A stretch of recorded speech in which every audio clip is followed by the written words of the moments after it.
It took a very long time for the Liberals to actually admit that any military exports were being permitted at all. I had to email Global Affairs, I think 20 times in total to get a response on that.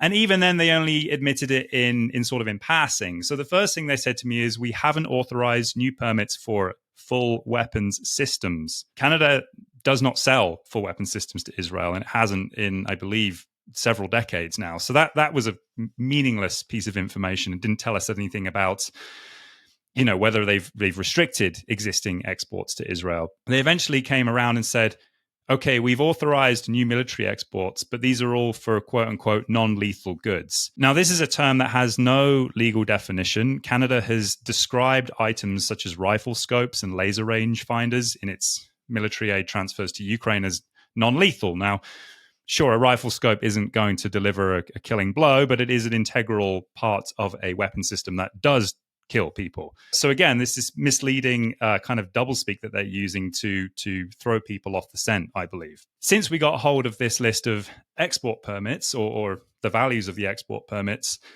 this issue's been raised in Parliament, I think 3 times last week, once by Heather McPherson, then by Jagmeet Singh, and then by Green MP Mike Morris. And now we're seeing that MPs in Parliament and ministers, including Trudeau and Melanie Joly, are using a very carefully scripted response saying, we have not authorized new permits for full weapon systems, period. And I get the sense now that they're kind of a bit spooked, that they've now decided, okay, we actually have to be very careful about what we say. We can't have people thinking we're selling military goods to Israel. We can say this thing that is technically true, we're not sending full weapon systems, while obscuring the fact that we are still authorizing huge quantities of military exports that allow the Israeli occupation forces to do their job, which in this case is genocide.